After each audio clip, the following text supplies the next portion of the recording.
국가보훈처의 선명한 목소리로 들려드립니다. 보훈처의 이야기와 뉴스를 담은 보이스 시즌2 오늘 그 두 번째 시간입니다. 안녕하세요. 진행을 맡은 아나운서 김정은입니다. 지난 시간 첫 편 보시고 보훈처에서 이런 일들을 하는구나, 참 알차다라고 말씀해 주신 분들 참 많았는데요. 오늘 두 번째 편도 정말 다양한 이야기들 준비했으니까요. 꼭 끝까지 보시고 좋아요, 구독 꼭 부탁드리겠습니다. 여러분은 5월 하면은 어떤 일들이 생각나시나요? 날씨도 좋고 꽃놀이 가기 좋은 달 이런 생각하시는 분들도 계실 것 같고, 어린이날, 어버이날, 스승의 날, 부부의 날, 정말 날들이 참 많다. 이것도 어떻게 챙기지 하시는 분들도 계실 것 같은데요. 국가보훈처에서도 5월 하면 꼭 기억해야 할, 잊지 말아야 할 역사가 있는 달이라고 합니다. 오늘 바로 그 역사에 대해서 여러분과 함께 이야기를 좀 나눠보겠습니다. 함께 해주실 분들 소개해 드리겠습니다. 먼저 국가보훈처 기념사업과의 신인수 사무관님 함께 하십니다. 어서 오세요. 네, 반갑습니다. 네. 그리고 국가보훈처 훈남 훈녀 13기 기자단입니다. 이름이 정말 좋으세요. 이순풍 기자님도 오늘 함께 하십니다. 어서 오세요.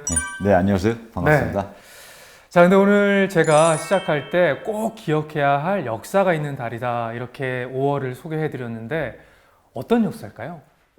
5월 하면 빼놓을 수 없는 게 바로 민주의 역사입니다. 그래서 오늘 그 이야기를 나눴으면 좋겠습니다. 네.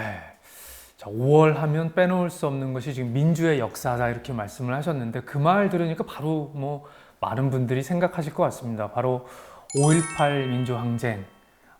근데 벌써 40주년이 됐더라고요.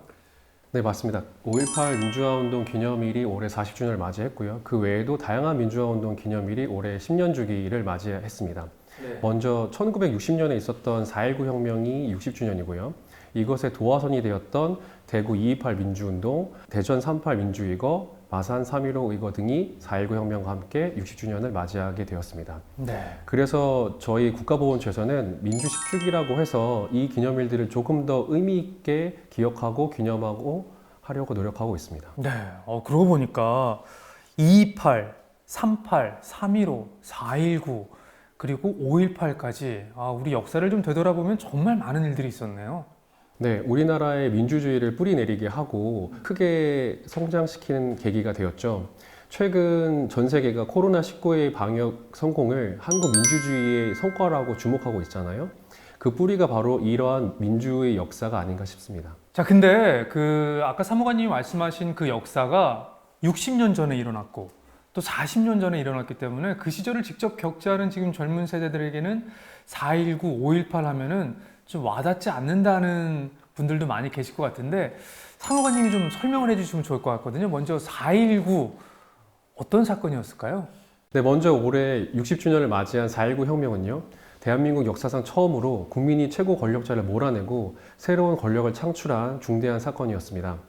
4.19의 직접적인 원인은 이승만 정권이 저지른 3.15 부정선거였습니다. 중고등학생과 대학생들을 중심으로 대규모 시위가 일어났고 교수와 일반 시민들이 함께 전 국민적인 저항으로 만들어졌고요. 이후 대규모 시위가 전국 곳곳에서 한 달 이상 지속되자 이승만 대통령은 마침내 하야를 선언하고 직에서 물러나게 되었고 자유당 정권은 해체되었습니다. 네. 아마 이 내용 교과서에서도 읽어봤고 또 드라마에서 본 분들도 많이 있을 것 같습니다. 그럼 5.18 민주화 운동은 어떤 사건이었죠? 1980년에 있었던 5.18 민주화 운동은요, 5.18을 전후해서 광주와 전남 일대에서 신군부의 집권 음모를 규탄하고 민주주의를 실현을 요구하는 민중항쟁이었는데요. 시위가 커지자 신군부는 군대를 동원해서 국민들을 진압하게 되었고 그 과정에서 많은 시민들이 희생을 당했습니다. 국가폭력에 의해서 국민들이 피해를 입은 우리 현대사의 비극이자 민주주의 이정표가 된 역사적 사건입니다. 그렇습니다. 이순풍 기자님도 이 사건들 잘 알고 계시죠? 예, 저도 4.19 혁명 같은 경우는 이제 교과서나 그밖에 이제 책을 통해서 좀 공부를 했고요. 네. 5.18 민주화 운동은 제가 고3 때였는데 마침 그 중간고사 기간이었습니다. 그때 차가 막히고 탱크도 보고 사실 직접적인 그 별 기억은 많이 없습니다만 오히려 그 이후에 영화나 뉴스 통해서 좀 많이 제대로 좀 알게 된 것 같습니다. 네. 사실 60년 전의 일 그리고 40년 전의 일을 우리가 이렇게 계속 기억하고 기념하는 이유가 역사는 기억하는 자의 것이다라는 말이 있잖아요. 그렇기 때문에 우리가 역사를 좀 제대로 알고 제대로 잘 기억하자는 의미로 매해 이렇게 기념을 하는 것 같습니다. 근데 특히 올해 있었던 그 4.19 기념식 같은 경우에는 뭐 코로나19 여파로 시민들이 참석하지 않는 굉장히 좀 축소된 기념식으로 진행이 됐잖아요. 저는 근데 그럼에도 불구하고 뭔가 좀 울림이 남달랐던 것 같아요. 아마 그 기념식을 또 준비하셨던 입장이었으니까 느낌이 좀 남다르셨을 것 같거든요. 어떠셨나요? 네, 다들 아시겠지만 올해는 코로나19의 여파로 인해서 2.28, 3.8, 3.15 정부 기념식이 모두 취소된 상황이었습니다. 그 4.19 기념식도 규모를 축소해서 국립 4.19 민주뮤지에서 개최가 되었는데요. 네. 그 4.19 유공자의 희생과 공헌을 기리고 역사적 가치와 의미를 재조명할 수 있도록 기념식을 준비하는 데 많은 노력을 했었습니다. 4.19 혁명이 세계 3대 시민혁명에 견줄 정도의 민주혁명이라는 사실을 아마 방송을 통해 보신 분들은 많이 느끼셨을 거라 생각합니다. 이순풍 기자님도 혹시 방송 보셨나요? 어떠셨어요? 네, 저도 TV를 통해서 행사를 좀 지켜봤습니다. 근데 기회가 된다면 다음에는 직접 함께 같이 참여했으면 좋겠습니다. 코로나19 사태가 좀 빨리 끝났으면 좋겠는데 끝날 기미가 잘 안 보이잖아요. 내년에는 좀 평온한 일상이 돼서 많은 분들이 행사에 좀 참여를 해서 그 의미도 좀 되새기고 다시 그 의미가 좀 많은 분들에게 널리 알려졌으면 좋겠습니다. 근데 제가 이 4.19 이야기를 하다 보니까 저는 요번에 좀 부끄럽지만 처음 안 일인데 헌법 전문에 4.19 이야기가 나오더라고요. 그러니까 불의한 건 4.19 민주 이념을 계승하고 이런 내용이 이제 헌법 전문에 나오던데 여기서 말하는 이 4.19 정신, 과연 어떤 정신을 말하는 걸까요? 네, 4.19 혁명은 학생과 시민들이 결합한 대규모 항쟁이었는데요. 당시 자료를 보면은 고등학생과 중학생들이 중심이 되었고 대학생들도 참여를 했는데 초등학생들도 여기에 참여를 했고요. 그 가난한 고학생들뿐만 아니라 많은 시민들이 참여를 한 사건이었습니다. 이처럼 4.19 정신은 수많은 분들이 모두 하나가 돼서 불의에 항거하고 정의를 위해 민주주의를 지켜냈던 것이라고 생각을 합니다. 국민이 지켜낸 민주주의의 출발이었던 거죠. 민주적 기본 질서를 더욱 확고히 하고 민주주의를 일상에 뿌리내리려면 자유, 민주, 정의라는 이 4.19 정신을 기억해야 한다고 생각합니다. 그러니까 얼마 전에 촛불을 들고 추운 겨울에 민주주의를 위해서 찬 바닥에 앉았던 많은 시민분들 아마 기억하실 텐데 사무관님 말씀 듣고 보니까 이 4.19 혁명의 정신이라는 것도 민주주의를 위해서 남녀노소, 나이, 뭐 지위 막론하고 모두가 함께 했던 그 국민 한 사람 한 사람이 바로 4.19 혁명의 정신이 아니었나라는 생각이 드는데요. 이순풍 기자님은 이 얘기 들으니까 어떤 생각이 좀 드시나요? 예, 저도 그 헌법 전문에 네. 4.19 정신을 계승한다는 표현을 좀 알고 있었습니다. 근데 저는 이 표현만 들으면 그 가슴이 좀 찡한 게 있어요. 뭔가 우리가 지킨 걸 잊지 말아야 되겠다는 느낌이랄까? 예, 그런 생각이 자연스럽게 드는 것 같습니다. 그래서 아마 저뿐 아니라 많은 분들도 한번 소리내서 직접 한번 좀 읽어보시면 그 느낌을 좀 아시게 될 것 같습니다. 맞습니다. 듣는 거랑 예. 또 소리 안 내고 눈으로 보는 거랑 본인이 직접 소리를 내서 읽어보는 거하고는 울림이 좀 다른 것 같아요. 이번 계기로 헌법 전문을 한번 소리내서 읽어보면 아마 모두에게 좀 특별한 경험이 되지 않을까라는 생각이 듭니다. 근데 아까 그 4.19 기념식 얘기를 했는데 제가 좀 울림이 있었다고 말씀을 드렸잖아요. 저는 그 울림의 가장 큰 부분이 상록수 2020이라는 그 영상이었어요. 엄청나게 뭐 전 세계적으로 화제가 됐는데 이게 국가보훈처에서 제작한 거라면서요? 아, 네, 맞습니다. 네. 60년 전에 민주주의 위기를 모든 국민들이 일치해서 이겨낸 것처럼 코로나19의 위기도 국민이 함께 극복하자는 희망의 메시지를 담아보고자 그 취지에서 제작하게 되었는데요. 김영석 작곡가가 편곡을 맡아주셨고 가수 이은미 씨, 강산혜 씨, 윤도현 씨를 비롯해서 오마이걸의 유아, 슈퍼주니어의 규현과 예성, 그리고 제주소년 오연준 학생까지 많은 가수분들이 참여해 주셨습니다. 네, 뭐 음악도 음악인데 그 음악의 영상들이 정말 보면서 마지막에 눈물이 날 정도로 감동적이었는데 사실 이 상록수 하면 예전에 그 애국가에도 나왔었잖아요. 그 박세리 선수 생각하시는 분들도 굉장히 많을 것 같아요. 맞죠? 네, 맞습니다. 그 상록수 하면은 아마 많은 분들이 박세리 선수의 우승 장면을 떠오르실 겁니다. 맞습니다. 1998년 외환 위기 당시에 박세리 선수가 US 여자 오픈 골프 대회에서 맨발의 투혼으로 우승을 하면서 온 국민에게 기쁨을 주었잖아요. 그래서 당시에 그 장면에 상록수를 배경으로 한 맞습니다. 공익 광고가 국민들에게 큰 희망과 감동을 주었다고 생각합니다. 네. 아, 정말 그때 감동. 저는 이제 그때 막 그 대학생이 된 지 얼마 안 됐을 때인데 IMF 때문에 저희 사업하던 아버님도 굉장히 좀 힘드셨을 때였어요. 보면서 괜히 그냥 뭐 눈물 나고. 기자님은 어떠셨어요, 그때? 중간에 이제 영상의 도중에 그 의료진들, 아. 코로나와의 전쟁에서 싸우시는, 일선 현장에서 싸우시는 그 의료진들의 영상을 보면서 사실 좀 울컥했거든요. 아, 그럼요. 예, 그분들이 계셨기에 지금 우리나라 또 이렇게 많은 분들이 좀 회복이 되고 그런 입장이어서 상당히 좀 감명이 좀 깊었습니다. 그러니까 목숨을 걸고 현장에서 사투를 벌이는 거잖아요. 아, 그분들께 다시 한번 진심으로 감사의 말씀을 드립니다. 그리고 이 영상을 혹시라도 아직까지 못 보신 분들이 계시면 국가보훈처 유튜브 채널에 가면 영상을 보실 수 있으니까요. 꼭 한번 그 감동을 느껴보셨으면 좋겠습니다. 자, 4.19 혁명 하면은 또 4.19 혁명에 참여하신 분들이 많이 계시잖아요. 이미 돌아가신 분들 계시지만 아직까지도 또 대한민국의 국민으로 계신 분들도 있는데 이분들께는 국가보훈처에서 지금 어떤 처우를 해드리고 있나요? 네, 4.19 혁명 그 부상자 본인과 사망자 유족, 공로자 본인 또는 유족으로 구분해서 다소간의 차이가 있긴 하지만 대체로 보훈급여금을 지급해 드리고 있고요.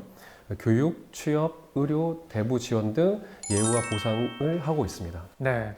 대한민국의 민주주의를 위해서 희생을 하신 분들이니까 예우에 있어서 좀 아쉬움이 없도록 국가보훈처에서 더 세심하게 좀 관심을 기울여 주셨으면 좋겠습니다.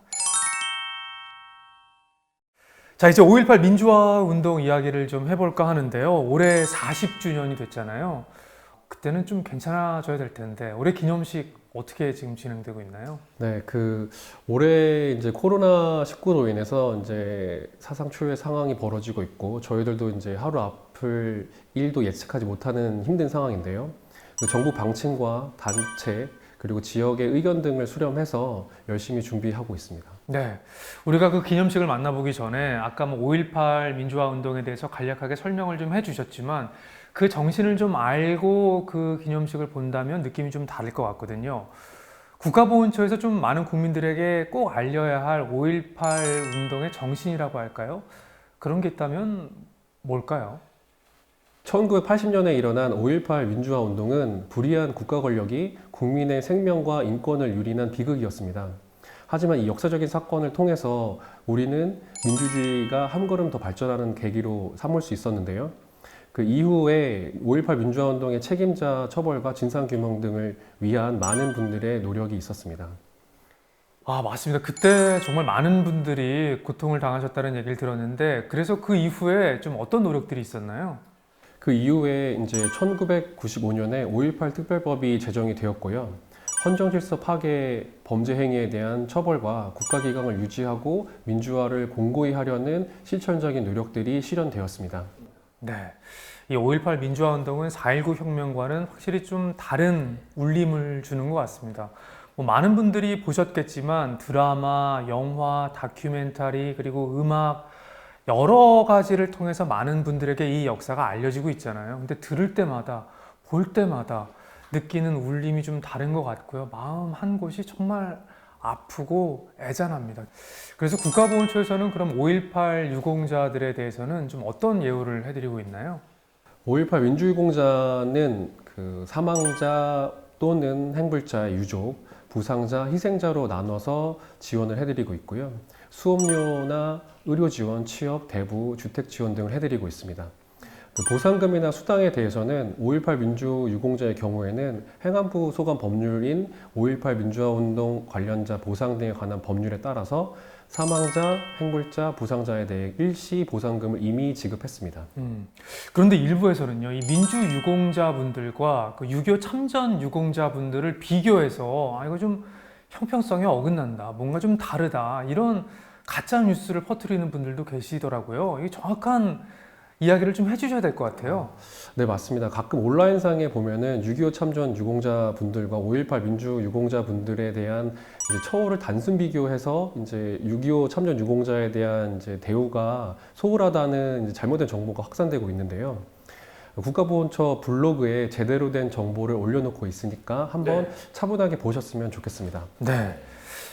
혹시 잘 모르시는 분들은요, 국가보훈처 홈페이지에 가면 유공자 보상에 대한 정책을 아주 자세하게 설명을 해 놓았다고 합니다. 꼭 한번 들어가셔서 한번 꼼꼼하게 점검을 해 보시면 이런 오해는 없으실 것 같습니다.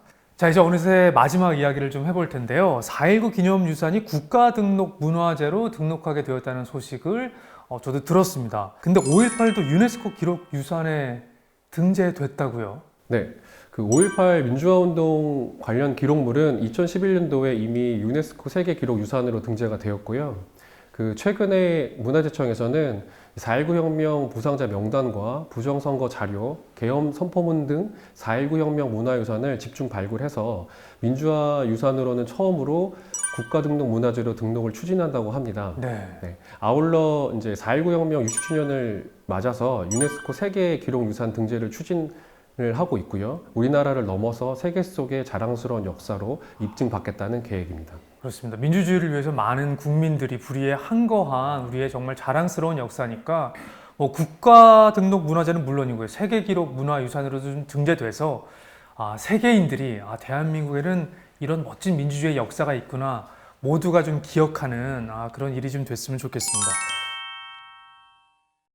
자, 오늘은 5월에 우리가 잊어서는 안 되는 아주 소중한 우리의 역사에 대해서 이야기를 좀 나눠봤는데요.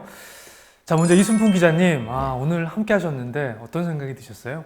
예, 오늘 같이 얘기를 나누면서 4.19 혁명과 5.18 민주화 운동 평상시에 잊고 지냈었는데 이 정신을 좀 계승하고 그런 면에서 좀 많이 배웠고요. 대한민국 국민으로서 자랑스럽습니다. 그렇습니다. 예. 그리고 신인수 사무관님은 이 아름답고 자랑스러운 역사를 또 많은 국민들에게 알려야 하는 역할을 하고 계시니까 매번 느낌이 남다르실 것 같거든요. 우리는 보통 이제 일상생활 속에서 다양한 민주주의를 누리면서 살아가고 있습니다. 근데 이러한 민주주의를 지켜내고자 하는데 얼마나 많은 희생이 따랐는지에 대해서는 조금 잊고 지내는 것 같습니다. 올해 4.19 혁명 60주년 및 5.18 민주화운동 40주년을 맞아서 많은 국민들께서 민주화운동에 대한 것을 다시 한번 생각을 해보시고 민주유공자분들을 다시 한번 기억해보는 시간을 가졌으면 좋겠습니다. 네, 저도 오늘 두 분과 함께 이야기를 나누면서 우리가 이렇게 민주주의를 누리면서 살 수 있는 건 예전에 그런 아프지만 자랑스러운 역사가 있었기 때문이 아니었나라는 생각을 해봤습니다.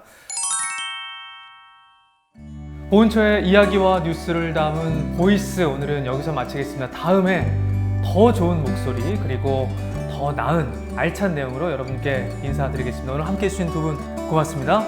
시청해주신 여러분 고맙습니다. 고맙습니다.